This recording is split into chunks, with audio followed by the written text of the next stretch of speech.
Hello and welcome to my talk, Real-Time Data, Real Problems, using Pulsar Schemas for Data Governance.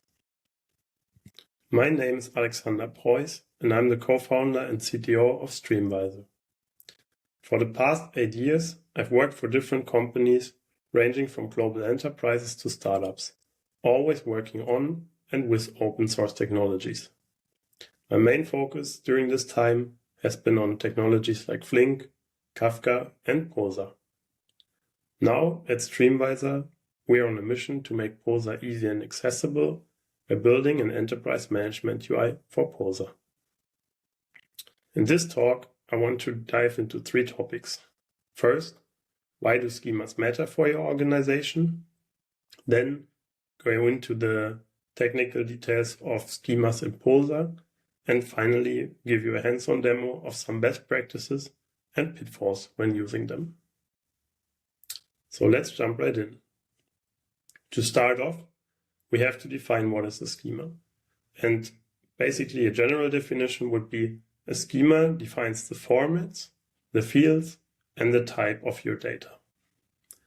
With this definition in mind, we want to see why these matter for your organization. The challenge is data without a schema. As you can see on the right-hand side, you have no control over the data format or the structure. So any change you make, for example on your producer, can lead to unexpected failures. And if you have a failure, debugging the failure and tracing the data through your system becomes really hard. So what this ultimately leads to is that you have no trust in your data. So let's take a closer look at what can go wrong. For example, without a schema, you can have inconsistent data. With this, you will likely break your consumers at some point. Also, in general, without the defined structure, you can have the wrong data. And this can lead to making wrong decisions, for example, if you feed it to an AI or a dashboard, and ultimately lead your company to take the wrong decisions based off this wrong data. Furthermore, there is a data incompatibility which can happen, and if that happens, you might block your development and lose valuable time and money. And lastly, there is also the risk of compliance failures, which is a big governance risk. So, to give you an example of things that we usually see is, for example, a producer in his application decides to add a JSON field to its message. But this has not been coordinated, and so a consuming application suddenly breaks. This means that your application stops processing your events and ultimately leads to delayed reports and angry users. How do schemas help us now?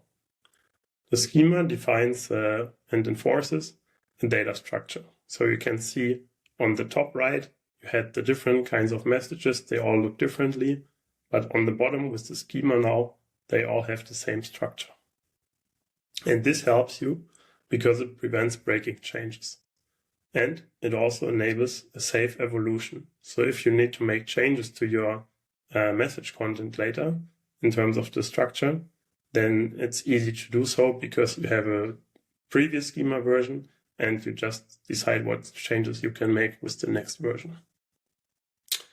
And this also supports, in general, your governance and compliance because you know what kind of data you are processing. So while you were at risk without using any kind of schema, now with the schemas in place, you should be safe of, like for example, breaking your consumers. Let's take a look at what schemas in Pulsar look like and what is the differences maybe to other systems you know. So how do schemas work in Pulsar? They consist of 4 things.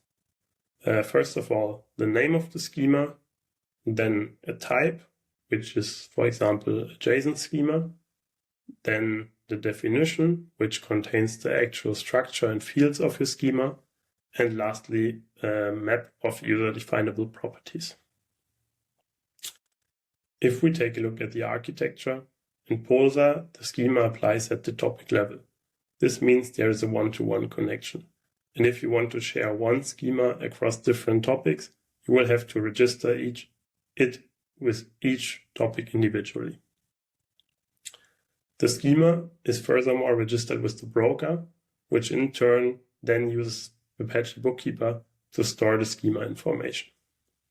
This is different if you compare it, for example, to Kafka, where the schema registry is a separate service that you have to run somewhere, while in Pulsar it is running inside of the broker. How does the schema work exactly? Well, whenever a producer or consumer connects to a topic, it will compare the schema definitions that the producer or consumer is using with the one that the broker knows. And depending on if they are compatible with the version that the broker has, it will then either allow the producer and consumer to connect, or it will reject them. Let's take a look at the different types of schemas. First, we have the primitive type. If your messages only ever contain a string, an integer, boolean, timestamp, and so on, you can directly use these types. These also map directly to, for example, your Java types. If, on the other hand, and I think that's the real use case for a schema, you have a more complex schema, you have three different types here. You have the key value schema.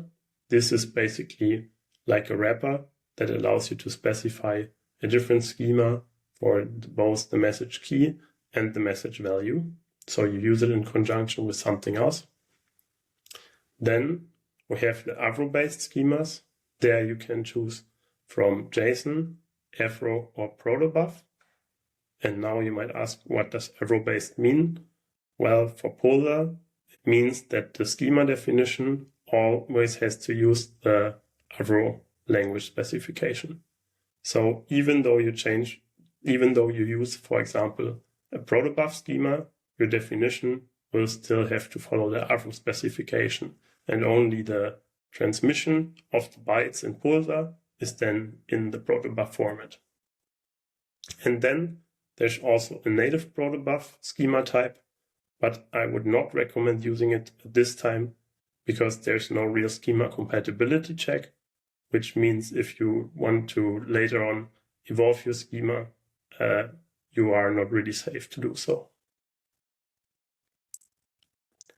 And then we have the auto schema types. There's an auto produce and an auto consume schema. And these have the specialty that they validate the plain bytes against the topic schema. This means that you don't have to know the schema before actually producing or consuming the data, but it's happening at runtime, the validation. And this is useful, for example, if you consume data from a third-party system and you are not sure what the exact schema is, because maybe it's coming from another team or another service, but you know, for example, that there are certain things that you want to extract from that schema. So you can do so and use the data to then send messages to your own services. Let's take a look at the different schema compatibility modes, because these are really important when talking about schema evolution. First, we have the always compatible mode, which means when upgrading the schema version, there's no check happening at all. And this also means that you are allowed to make any kind of change. If you need to upgrade your applications, this also means you can do so in any order. Second, we have the always incompatible mode, which means schema evolution is disabled and no change is allowed to your schema. Now we come to the backward compatibility, and this one means that data that was written by an old producer is still valid by a consumer with a new schema. What this means is in terms of changes, you are allowed to delete fields or add optional fields. If you want to upgrade your applications in this case, you will have to start with the consumer. I highlighted the backward compatibility because I feel like it is the most useful one in most scenarios. So I would recommend you to use the backward compatibility. The forward compatibility is the exact opposite and means that a producer writing messages with a new schema can still be consumed by an old consumer. In this case, you are allowed to add fields or delete optional fields. And if you want to upgrade your applications, you will have to start with the producer. Finally, we have the full schema compatibility, and be aware, this is the default in Pulsar, and it means both backwards and forward compatibility, and this means the only change you can make is adding optional fields. So if you want to upgrade your application, in this case, you can do so in any order. Also, one thing to keep in mind, there's also more types that are like backward transitive and forward transitive, which means that the check is not only checking the last version, but propagating back to the first version you ever had. Now I want to show you some best practices and pitfalls when working with schemas in Pulsar. First of all, I'm going to create a new topic here. I call it my topic. And then for this topic, I will create a schema. We will create a JSON schema, and I'll just copy my schema definition here. We will have messages with information about users. In this case, a user will have an ID of type long, an age, which is of type int, of course, and a name, which will be a string and could possibly also be null. As we can see now, we've created our schema and we can start using our topic. And if we go in here, we can generate messages that adhere to our schema. Maybe let's not here, but Alex, for example, and we generate some more example messages. Maybe also one with the name null. Perfect. Now, even though everything looks okay, this topic still has a problem, and I'm going to show you why in a second. Let's say we have a development team that has been working and they are writing their own client. In this case, they are using the Java client and they want to write to our topic. What they are going to do is, instead of using the schema that we provided, they will just create a byte producer, and then they are going to send messages to this topic, the my topic that we just created. And because they aren't aware that there's a schema now, they're going to send a payload, which is just a string payload with the message oopsie. So if we run this, what we would expect to happen is that we will see some kind of error, right? Because we have a schema on the topic, but we see everything went through. Let's take a look at our topic again. We can see the message has been successfully produced. So you might wonder, why is this happening? And the answer to this is, by default, there is no enforcement of the schema when the producer connects in Pulsar. This can also be verified. If you take a look here, we see the schema enforce validation is disabled. And this means that even though we have the schema set on the topic, if a producer is sending raw bytes, they can still bypass the schema. If you want to know how to prevent this, I created a second topic here called my topic validated. And this one has the schema validation enforcement enabled. And if we click on this one and we repeat our small experiment,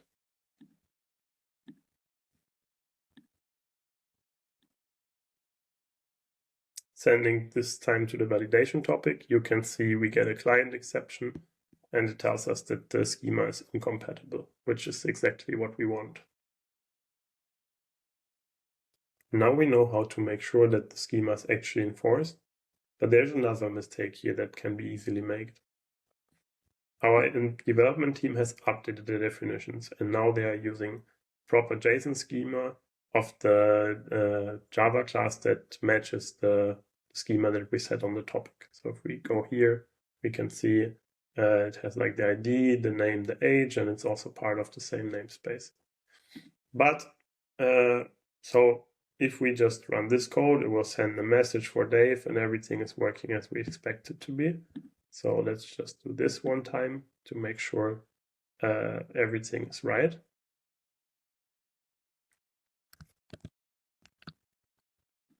we need to go back to our original topic. And we can see here was the last message in the last 5 minutes was the one from Dave.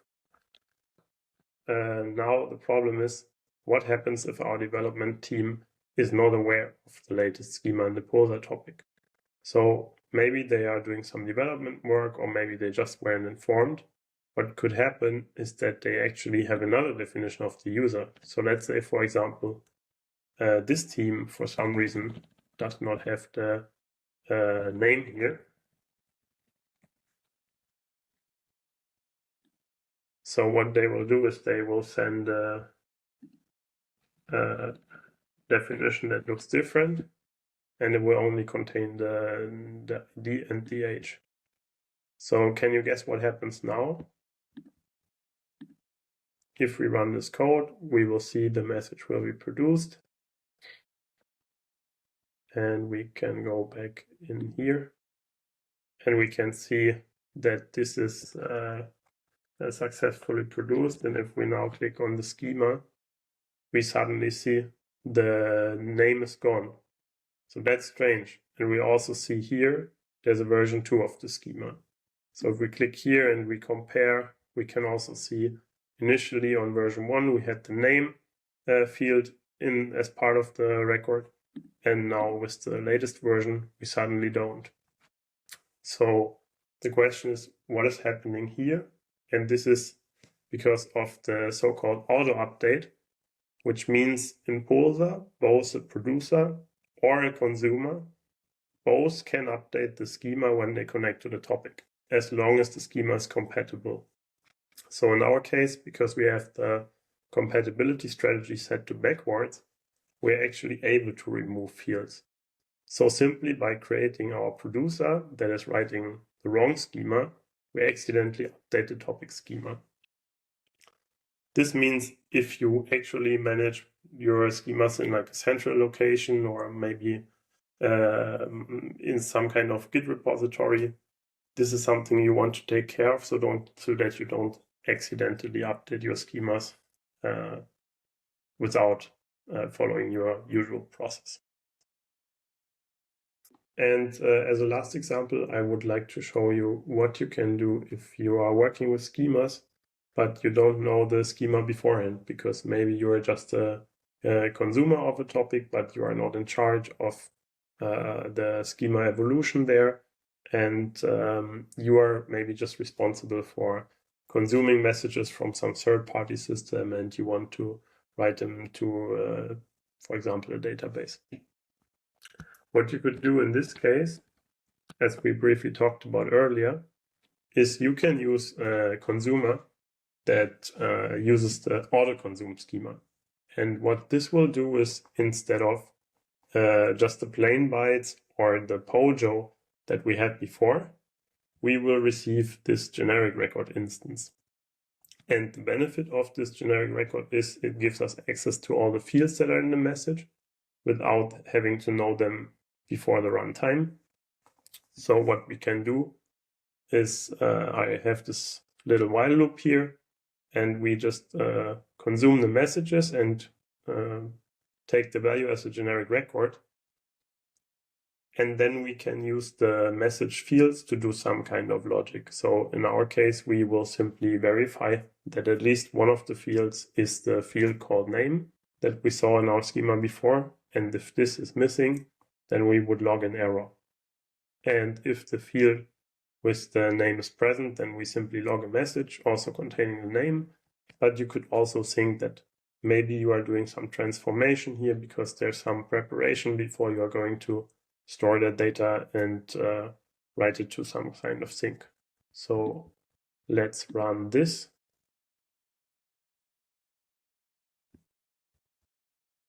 As you can see, now we received the messages that we initially wrote. Then there's also a message with the missing field name. Dave is there, and then it's missing again.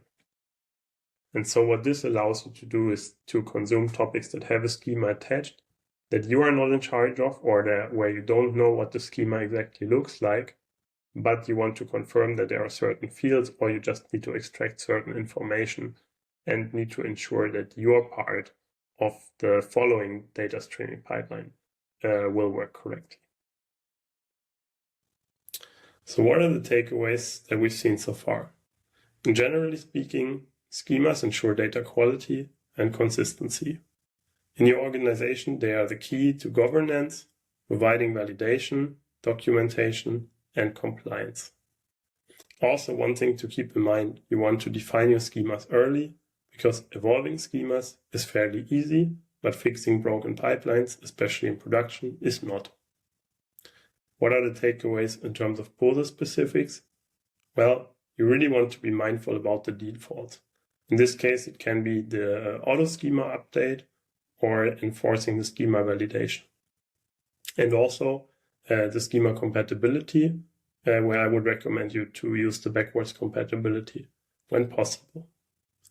And also a tip is when you don't know the schema before running your applications, make use of the auto-consume or auto-produce schema, which I think is a little known thing, but it's very useful. Thank you for your attention, and now I'm happy to answer any questions you have.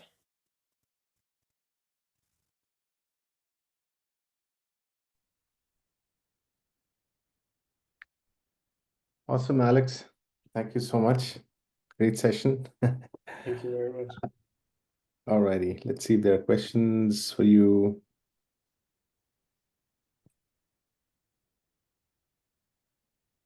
I don't see any very specific questions at the moment, but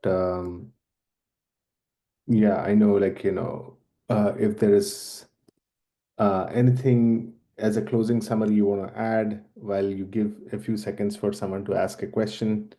I know we also have this session will be available as a recorded session after the event. It will be shared with everyone. And of course, they have your contact as well. They can find you if they want to, reach out and ask questions. But anything more from a closing points you want to share with people for today's session?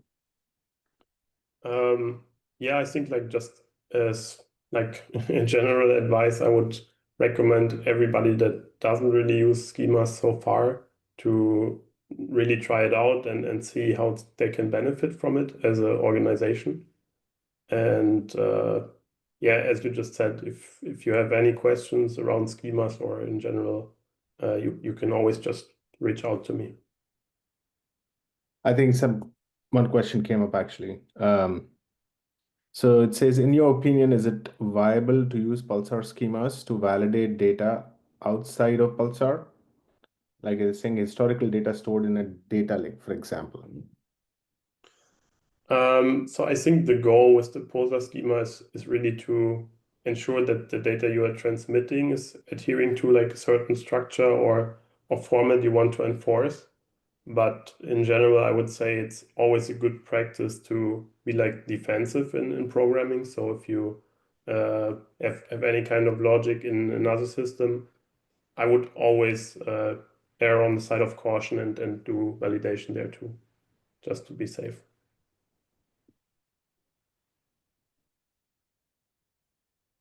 Cool. That's great. Awesome.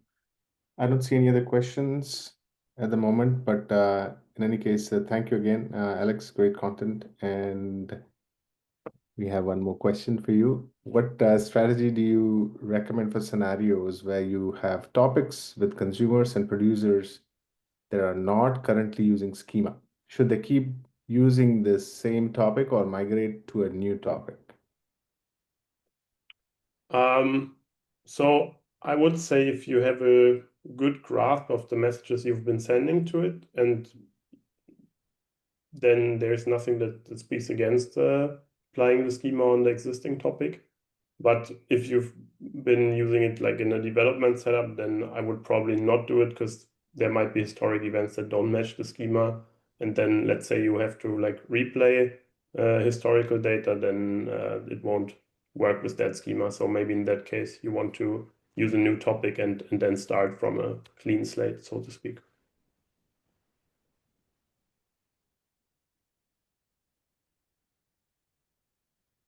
Great. All right, let's just give another few seconds to see if another question pops up. If not, then I think, I'll let you all kind of join. I think there's a closing keynote also coming up. So let me see. Okay, no more questions here. So anyways, thanks again, Alex. I'll encourage you guys to join the closing keynote, and then, we'll stay tuned for, we will share all the updates with you guys, all the recordings and everything. So thanks For again. sure. Thanks for having me. Absolutely. Thank you. Bye.